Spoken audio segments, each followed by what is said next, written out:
Hello from the mountains. I'm here to take you all the way up until the kickoff of the NFL playoffs. That starts at 1:30 Pacific time. What do we have here? Chargers, Texans. Chargers favored by 2.5. Steelers, Ravens. Baltimore favored by 9. So Jim Harbaugh back in the postseason, though not as the coach of the 49ers. Looking forward to it. For now, we have a 49ers salary cap update because the books on the 2024 49ers season are officially closed. That means that we can project forward with great confidence now about 2025. And the 2025 books are going to feature a new contract for Brock Purdy. So just how big can it be? How are the 49ers going to structure it?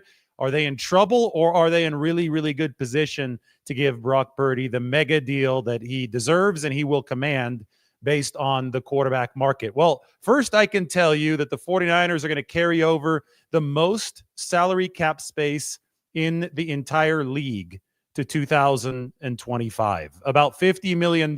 So this is going to be a little bit of a crash course so that you can understand the whole Purdy thing in 2025. But first, we have to look at what they carry over from 2024. Anything that you do not use in one salary cap season will be carried over to the next salary cap season. So these are the 49ers final tallies that I've kept track of now for years. But over the past year, this is the final tally for 2024.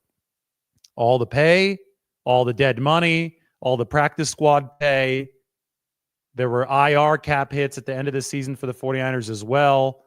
It all added up to the 49ers having $247.72 million in liabilities on about $297 million of salary cap space, which included carryover from the previous year. So here you can see it add up. I have the calculator. It adds up to about $50 million, $49.68 million of unused space to carry over into 2025. So with that, we can move this into 2025. There's a little tab at the bottom, and I click 2025. Boom, we're here. I have filled out the 49ers 53-man projection at the moment. It's not full, obviously, because it's January 11th. And San Francisco, as you can see here at the top, has, with that projection, about $60 million of salary cap space for the 2025 season. So 49ers carry over about $50 million based on my projection here, which has 40 players, 40 out of 53 spots taken, with Brock Purdy getting a pay bump before his contract raise due to his Pro Bowl appearance last year to $5.2 million. So he got about a $4 million increase here in cap hit.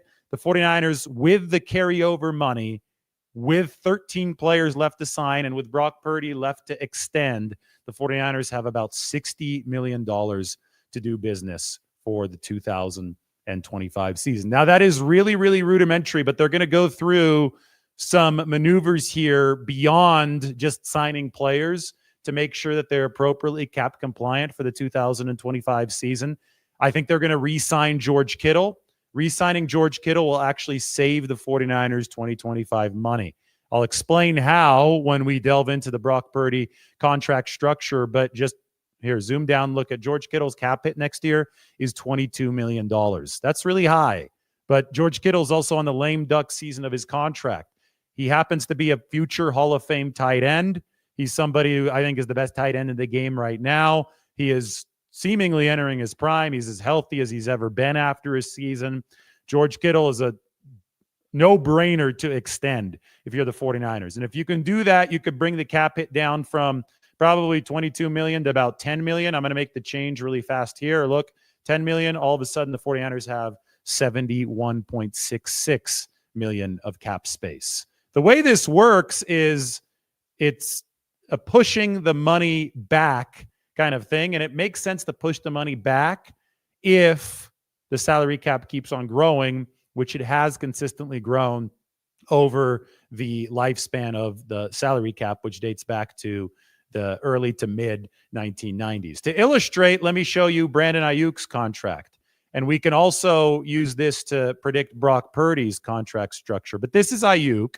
This is from his extension, which was signed on August 29th. And this shows you how the 49ers can push money into the future. It's really, really simple. It might seem complicated, but it's not that hard. And I'll explain all of it right now. You give out a signing bonus, you give out an option bonus, which has some guaranteed concepts to it. You prorate it for up to 5 years against the salary cap. So it spreads like an accordion over the length of the cap. So in the case of Brandon Ayuk, there was a $22.9 million signing bonus. Divide that by 5, $4.6 million over 5 years. $22.9 million guaranteed option bonus doesn't kick in till next year or to now, 2025, $4.6 million per year. Another option bonus for Brandon Ayuk doesn't kick in until 2026. So you can see that it's staggered here. That's a $24.9 million bonus. So $25 million divided by 5 equals $5 million, $5 million per year. The 49ers were able to keep Brandon Ayuk's salary cap hit despite a $30 million per year contract down to $5.7 million in the first year, $11.9 million this year, $16.2 million in 2026. So $42.3 million in 2027. They're going to do something really similar with Brock Purdy's contract structure. They're going to do something that has probably triple or even quadruple option bonus structure. So signing bonus plus 2 or 3 option bonuses. They're going to stagger it, spread it out like the accordion that we saw with Brandon Ayuk's contract. And that's going to put Brock Purdy in position to have relatively minimal cap hits over the first 3 or so seasons of his contract. The 49ers have done this as well as anybody in the entire National Football League. And because of that, they had the most carryover salary cap space from 2024 to 2025. In fact, if you go back to the 2024 books, the 49ers actually intentionally pushed money back because they know that salary cap space now is more valuable than salary cap space later because the salary cap is likely going to be higher or almost certainly going to be higher in later years. It's tied to league revenues, which are growing. So if you have more space now, that's more of a precious commodity than more space later because the salary cap later is going to be higher. So the 49ers want the space now. It's like a zero interest loan. You push the salary cap hits back to later seasons. You're okay with paying void year dead money. You're okay with doing all that because it's all flowing from year to year. Unused space carries over from year to year. So you can't view it as just a 2024, 2025, or 2026 commodity. You have to view it in the big picture. I call it flow control. I'm up here at Shaver Lake right now. We're in the Sierra Nevada. Got the fire going behind me, by the way. Maybe I should scoot over a little bit so you guys can see the fire. See? Here. Let's move this chair just a tiny bit. The fire's over my shoulder. I don't think I set up the camera right. It's on the other side of the table. But later on when we do a show, you guys will have much better view of the fire. This actually frustrates me a little bit. You guys, what else do you spot in the background, by the way? You have a little Easter egg in the background. Hopefully you notice it. It might be a little bit blurred out because of the optical lens on the camera, but dang, that fire looks good. You know what? We're going to adjust this. We're getting the fire to be directly in the background. Give me 1 second here. As we move, you can take a look at the 49ers salary cap sheet as we move.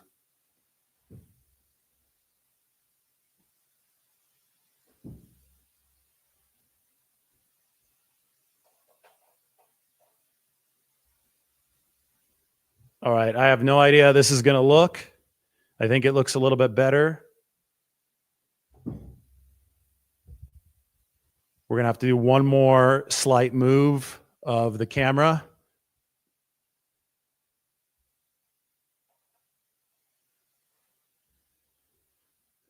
So as you can tell, I'm a perfectionist, but it does tend to be worth it when, are we there yet?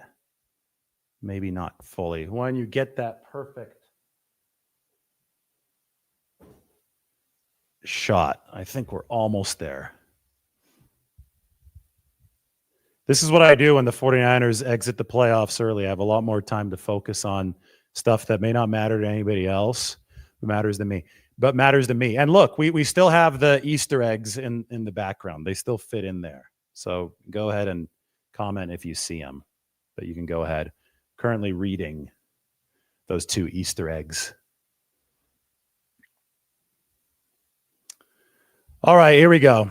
So we're talking about the 49ers carrying over salary cap space. We're talking about room for 2025. We're leading you into the playoffs here with the Chargers and Jim Harbaugh ready to take on DeMeco Ryans and the Houston Texans. So a pair of former 49ers coaches. Obviously, Ryans wasn't the head coach.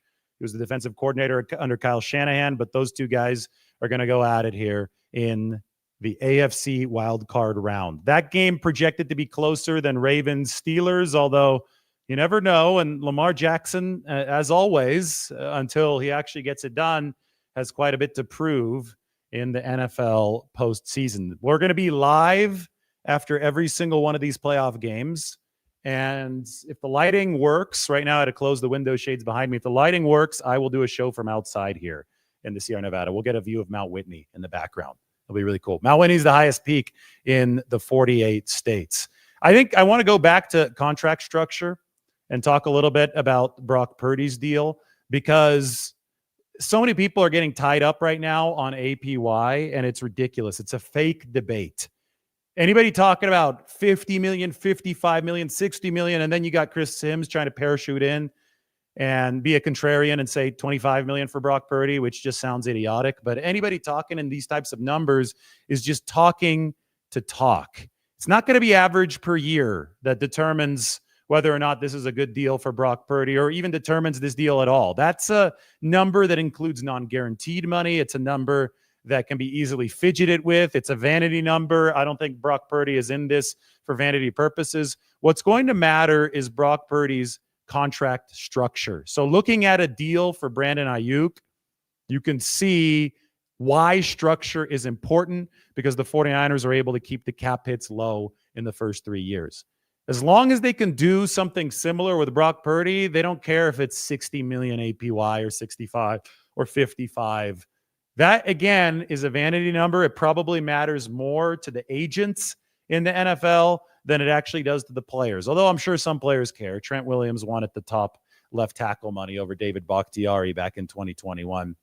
I was actually in this very room back in 2021 when Trent Williams signed that deal, and it was like 1 a.m. at night. It was in the middle of the night. It was in March. It was right before free agency, or it was right before official free agency. It was during the tampering window. So I just pulled an all-nighter, and then I found out that Trent Williams demanded an extra $10,000 on top of his deal to be the highest paid tackle by 0.01.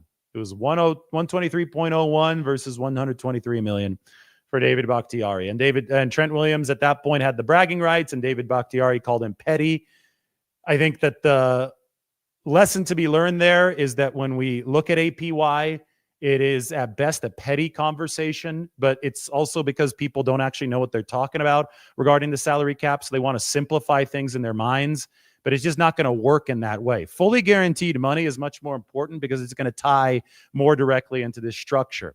And the structure, actually studying and knowing what's going on here, shows us that the 49ers have a lot of space. As I said, 60 million. They have enough to sign players. They have enough to pay Brock Purdy a whole heck of a lot of money. And they have enough to continue operating with the efficiency with which they've been operating financially over the past few years. Now, does that mean that they can just spend willy-nilly and not care at all? No, they have to be careful. They have to tighten the belt at certain spots. I call it flow control. You've got a sink in every single season. You can't let that salary cap sink overflow. So the 49ers are going to be careful to not let that salary cap sink overflow, and they're going to do maneuvers like the one with Javon Hargrave this year or Eric Armstead last year. They're going to go out and essentially ask a player to take a pay cut if they believe that player's contract number is not reflective or indicative of the amount of production that they project to get from that player. So Eric Armstead had missed 13 games over 2 seasons, and his salary cap number was set to come in, somewhere around 20 plus million. They wanted him to bring it down to 6. I think they would have been okay with a negotiation up to about 10. Eric Armstead said, well, the Jacksonville Jaguars are offering me 14. I'll go ahead and go elsewhere. It's business. That's how it works in the NFL. Javon Hargrave had a very big cap number this year. I think somewhere north of 20 million.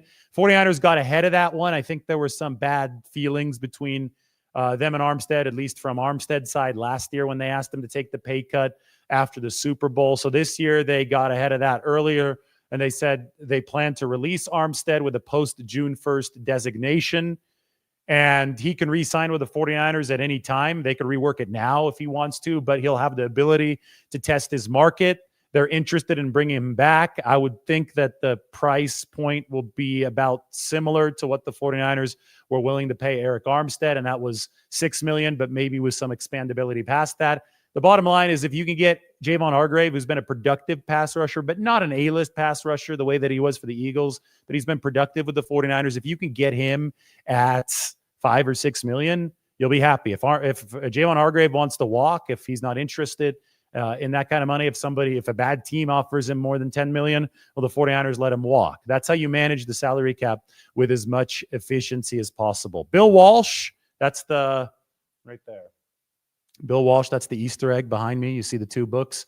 He didn't have to deal with salary cap back in the day, so things were a little more top heavy, definitely a lot more top heavy in NFL, but he also would let guys walk a year too early rather than a year too late because he wanted to make sure that the roster was as strong as possible for the 49ers. So they have to operate with similar kinds of principles this year. If you're interested in a piece that looks at which 49ers free agents are likely to stay and which 49ers pending free agents are likely to walk, let me know. Give me a thumbs up in that comment section or in the chat section, and we'll do it here up from Shaver as recalibrating after that 49ers season 6-11 finish. Anyway, that is the look. They've got plenty of money to pay Brock Purdy. They're anticipating they're going to pay Brock Purdy. The debates about the range at which Brock Purdy is going to be paid are fake debates. People don't understand what they're talking about when they're listing APY. Fully guaranteed money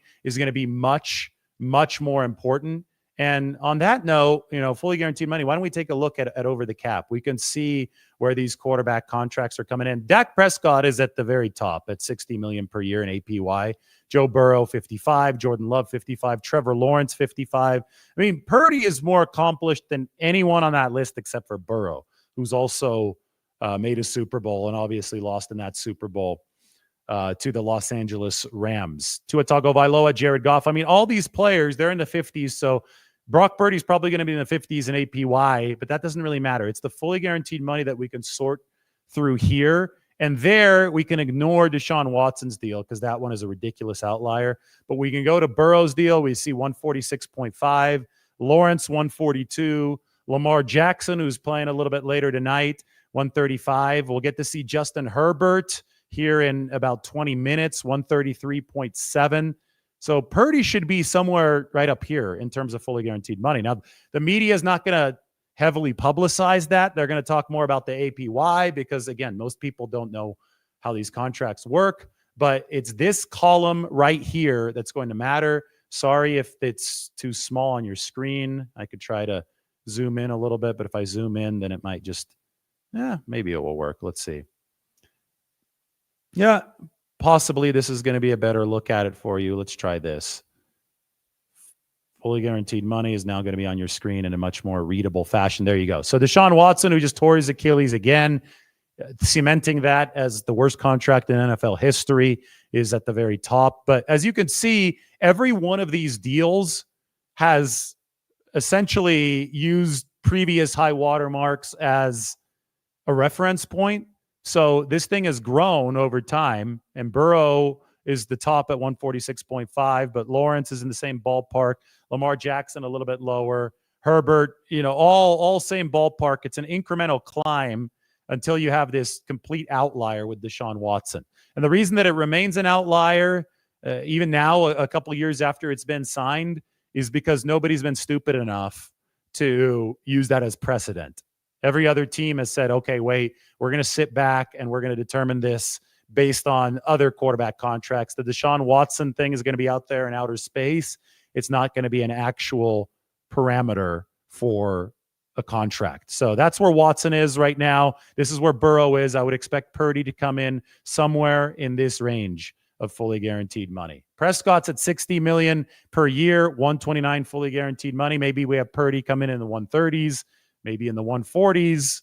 We'll see. There's also such thing as salary cap inflation, as the cap does, and the 49ers have ridden this inflation to push money backwards, but it also means that the cap is higher in every single season. So agents will demand a higher percentage of the cap, which means that a contract worth $50 million annually today is actually worth less than a contract signed 3 years ago worth $50 million annually, because it's a smaller percentage of the salary cap today than it was back a few years ago. Either way, the 49ers have the room to do it.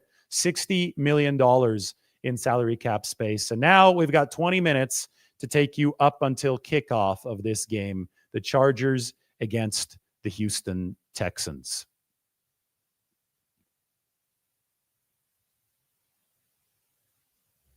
'49ers Q&A is on right now here from Shaver Lake.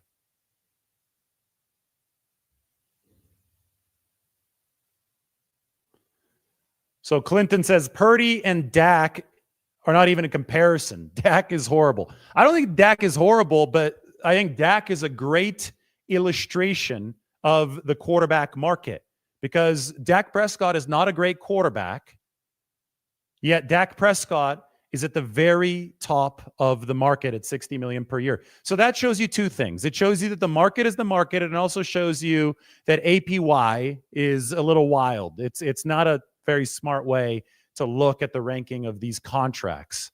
It's better to look at the fully guaranteed money, because we care more about structure, because there we can actually see where these deals are instead of just relying fully on funny money. It does underscore how bad the Deshaun Watson contract is. But anyway, the fact that Dak Prescott is at the very top goes to show you that there's not going to be a discount for Brock Purdy. There's not going to be, something. Purdy has outperformed every single quarterback that you see on this list, minus at the top of this list right here, minus probably Burrow out of the top 5 guys on this list. He's outperformed Prescott. He's outperformed Love. He's outperformed Trevor Lawrence. He's outperformed Tagovailoa. He's outperformed Goff. I mean, it's you get the point. It's a fantasy to think that Brock Purdy is going to take $25 million from the 49ers. The market is the market, and Purdy's going to fit into that market. That's just the way that it is. I think that some people have gotten so sucked into the social media train, where Twitter or X or whatever you want to call it is not real life, but some people have gotten so far down into that rabbit hole where people are just tossing out whatever might get them clicks, even if it's not tethered in any sort of reality. They actually start believing that, oh, yeah, there's going to be a market out there that caps Brock Purdy at $25 or $30 million per year. Sorry, that's just not the way the world works. This is a quarterback who has a more impressive range of QBR ceiling and floor than anybody except for Josh Allen in the entire league. Even Mahomes has had a worse QBR than Brock Purdy has had in this league. Purdy's gone from number 1 at his peak to number 7 at his nadir. The nadir was this past season with everything going wrong around him. So the reality is the reality. He's a really good quarterback. He's one of the best in the league, and the 49ers are going to pay him as such. And the best that both parties can do is find an advantageous structure.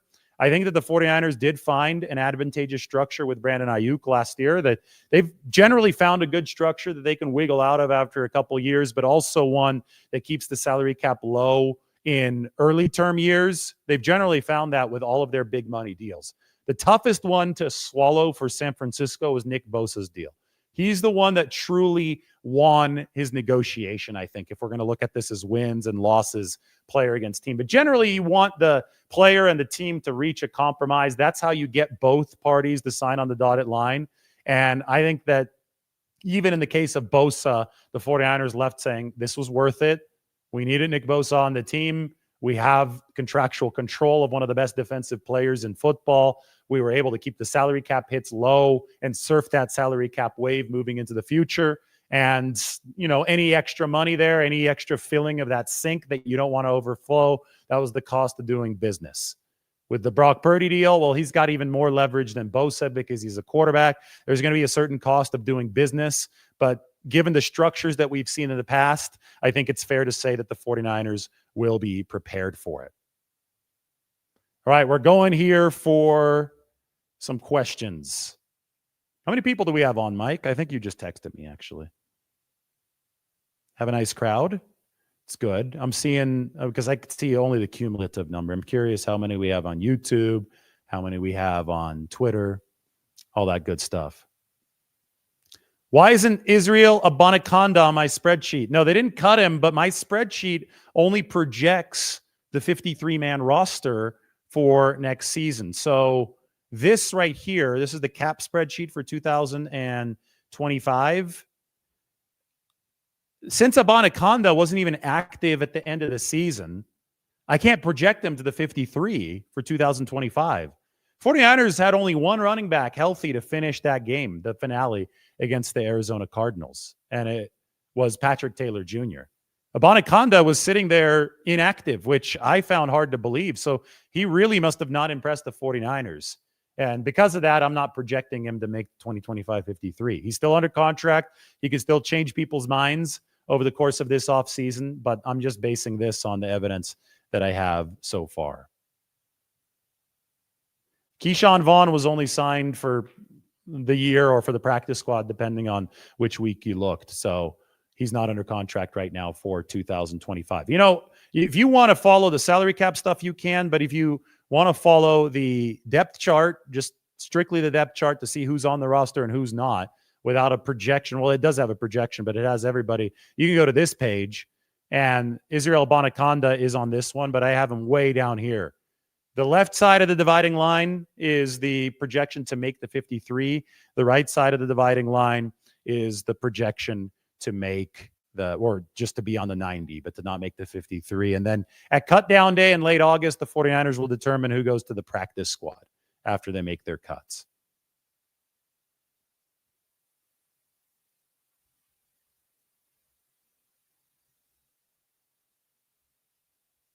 How do the 49ers fix all the penalties? Well, they had a ton of penalties in the last couple of games, but they were actually entering the last two games of the season. You're going to be shocked to hear this. The 49ers were the second least penalized team in all football. I'm not kidding you.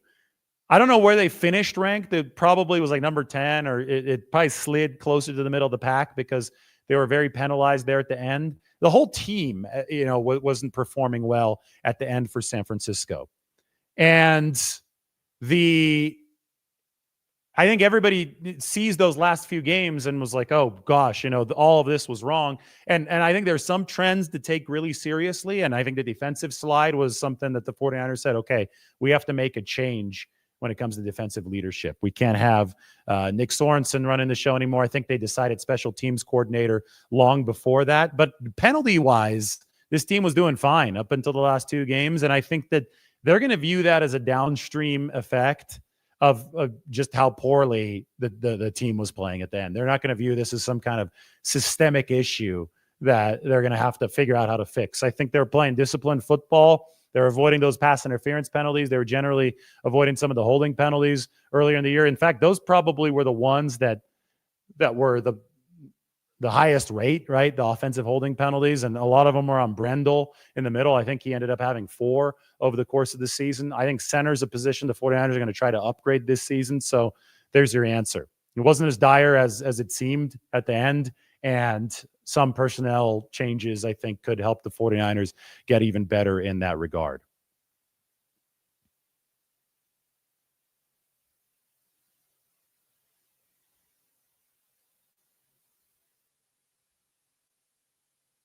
Do you think the 49ers realize the offensive line needs an upgrade, or do they believe what they say to the media? I don't think that they said that the offensive line doesn't need an upgrade to the media. I think what the 49ers have said has been really simplified, like oversimplified and mischaracterized. They've always said, okay, yeah, we can get better, but it's the ability to get better. Like sometimes people act like you could just trade for Trent Williams every single offseason. The 49ers were extremely fortunate to be able to trade for Trent Williams in 2020. And then there's financial constraints on top of that. And then there's a matter of also some luck. Like the 49ers took a big swing last year on Dominic Pooney. That was a third-round pick, and that one worked out. Other draft picks aren't necessarily going to work out as well as that one. And it all ends up being this accumulation of moves, whether or not you get better or get worse. The 49ers took the right side of the offensive line, which was the worst part of their football team in 2023, really seriously last offseason. They said, hey, Dominic Pooney is going to be our right guard, and he's got to make that right guard situation better because Burford has been so bad. And they searched for right tackles in the draft, but they didn't find anybody where they were picking that could have moved the needle for them. And I think they were right in that regard. I mean, if you look up and down the list of tackles that were picked after the 49ers' first pick, there wasn't anybody in there that was going to make some kind of massive splash at right tackle. And Colton McKivitz did get a lot better next to Dominic Pooney. But at the same time that the right side of the offensive line did get better, center and left guard regressed. So now they have a new challenge entering this 2025 offseason. How do you make center better? How do you make left guard better? And over the course of Shanahan's time, they have really, really focused on center and tackle, right? And center, it's been interesting because they signed Weston Richburg, they signed Alex Mack. Both of those guys ended up retiring. Jake Brendel was actually pretty damn good for his first year plus with the 49ers. Regressed big time. I've thought it's because of the knee tendonitis, but he regressed big time in 2024. Center is extremely important to Shanahan and the 49ers. Usually they get a veteran. Are they going to get a veteran this time? We'll see. But I think that's the way that you can raise the tide to lift all boats. And I don't think the 49ers have ever denied that's on their thinking, that's going to be their plan. I think that the media oversimplifies a paragraph-long answer. And because of that, we don't get the nuance that we need about it. Martin Hansen is asking about Drake. I clicked the wrong Martin Hansen text. What about Drake Nugent? I think Nugent has a chance. He was an undrafted free agent. He's a little smaller, shorter arms. I mean, let's look at the 49ers depth chart here. So Nugent, I have projected to the practice squad again. But he can make his move this offseason. They also did claim Matt Hennessy or sign Matt Hennessy off of Atlanta's practice squad. He was the successor to Alex Mack in Atlanta, who was then succeeded by Drew Dahlman, who is scheduled to be a free agent. That is the son of Chris Dahlman, the former 49ers center. So there are going to be options this offseason. I'm interested to see Hennessy, Nugent, potentially Dahlman in a 49ers uniform, and we'll see what they do with Jake Brendel, who still has a year on his contract. Let's go predictions for the games today. How about that? We've only got a few more minutes before these games. I've got my water. The mic is kind of in the way. I had to resituate here so you guys could see the fireplace. So we got the mic arm a little awkwardly close. It's like, how am I supposed to drink the water? Like that, I guess. Important to stay hydrated. But yeah, first time we've done it with this setup, and I'm excited. I'm going to be here for a few days. This is my postseason detox. Just get the chill up in the mountains, maybe go skiing. Maybe we do a few shows from the chairlift, and we go from there. But predictions today for the NFL playoffs. We've got the Chargers, and we've got the Texans. You know what was crazy? I'm going to pop this open. The two quarterbacks in this game, Justin Herbert, we just talked about his contract, and CJ Stroud. This is some more perspective for you. Last year, everybody was trying to say CJ Stroud was better than Brock Purdy. It wasn't true last year. It definitely wasn't true this year. CJ Stroud really regressed this season, down to number 24 in QBR. Meanwhile, Justin Herbert was number 11. I thought Herbert was better under Jim Harbaugh. Harbaugh tends to make quarterbacks better. Greg Roman had a good season play calling. So the quarterback advantage in this game, I think, is clearly with the Chargers. I think that Herbert, he's also been playing through some injuries this year. He's physically one of the most impressive guys in the league, right? So we saw him make that insane throw against the Denver Broncos that helped push the Chargers to the playoffs. That was a couple weeks ago. I was on my way. I was flying through Denver at the time that he made that throw. He can make those kind of throws what is important for Herbert is consistency within the flow of the offense. And that is something that has improved this year. And I think really ages well within the context of a more power rushing scheme like Harbaugh and Roman do like to run. Chargers have also played decent defense this year, so there shouldn't be all too much pressure on Herbert. I see why the Chargers are favored in this game because they do have the better QB, and they're favored despite the fact that they're on the road. So they have the better QB, and they are in a situation where the style of play that Jim Harbaugh has imprinted not only on the Chargers, but on the 49ers, on Michigan, I think is really good in these types of big games, in these types of playoff situations. And they won a lot of playoff games under Jim Harbaugh. It was never an early exit for the 49ers under Jim Harbaugh. I don't think it's going to be an early exit for the Chargers today. I am picking LA and Jim Harbaugh to win this game over DeMeco Ryans and the Texans. I think it's going to be a relatively lower scoring game. I think they're going to win this one 20-17 over Houston. Chargers over Texans. If you agree with me, go ahead and pop that into the comment section. If you disagree with me, you can yell at me in the comment section. It'll be all good. Christopher Schwab has a question. You could also send a super chat and I'll answer your question before kickoff. Can and will the 49ers raise Purdy's 2025 salary? And can and will they give him a chunk of cash up front? They're going to give him a big chunk of cash up front when they sign this deal. But they actually already have raised his salary by rule because Purdy qualified for the Pro Bowl. His salary for the 2025 season has moved up to about $5 million, from about $1 million to $5 million. So it's a proven performance escalator for Purdy. That's the number that they have him at right now. If you want to see visual evidence of that, it is right here. Brock Purdy, $5.2 million for this 2025 season. But it's going to be even higher than that. They're going to give him a lot of money up front because that is signing bonus money. As you can see here, the Brandon Ayuk, thank you, by the way, for the super chat. The Brandon Ayuk signing bonus, $22.9 million. That all comes up front. You can prorate that against the cap. That's how you actually keep things affordable for the now under the salary cap, is that you give a QB or any player a lot of money in a signing bonus, and then it prorates and stretches out against the cap, just like Brandon Ayuk's contract right here. Thank you very much. Now we move over to the second game today. Steelers at the Ravens.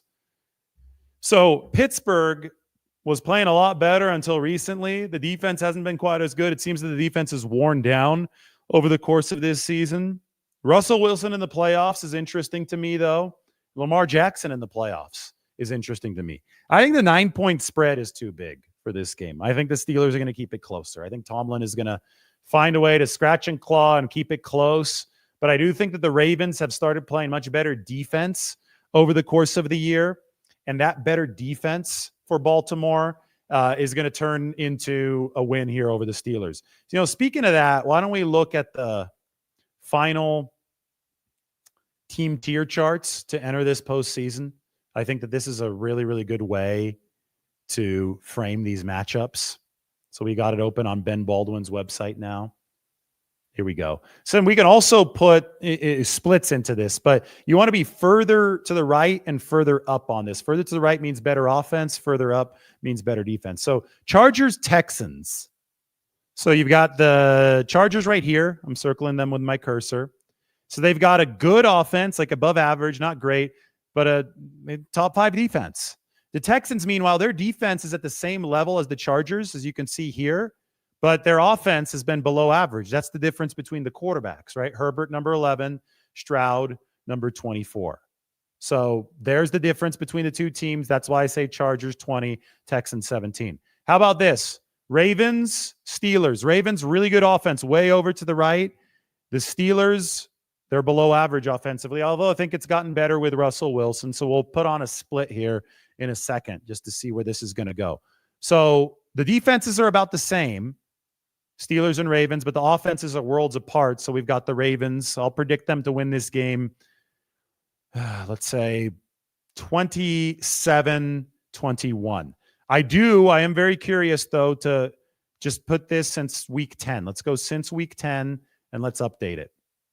Let's see how these teams have done over the back half of the season. Now, do you see where the Ravens are now? They're in the upper right since week 10. This is why I really like the Eagles, too. They've been playing good football over the stretch run. The Lions and the Bills, a little bit lower. The defense hasn't been quite as good for either of those two teams. But the Ravens are truly elite. One can say probably the best team in football down the stretch. And they get to play a Pittsburgh Steelers team that has been decidedly worse. Mediocre defense, bad offense. So when I look at that, maybe the spread does make more sense. Baltimore -9. I'm still going to say 27-21. I think Tomlin will find a way to keep it close. The other game, the Chargers and the Texans. The Chargers have been worse defensively as of late, but the offense has been good. Meanwhile, the Houston Texans better defensively, or about the same as the first part of the season. They've been consistent, but Stroud just has not been good this year. All right, maybe we get to do a show from outside a little bit later on or tomorrow. Everybody go enjoy the playoff games. We've got the 75-inch TV up here in the cabin. We're going to go check it out. Time for the postseason. Make sure to hit the alarm bell and subscribe so you're ready when I go live at the end of these games. Everybody enjoy, take care, and you don't have to stress. The 49ers are not in the playoffs. Have a good one.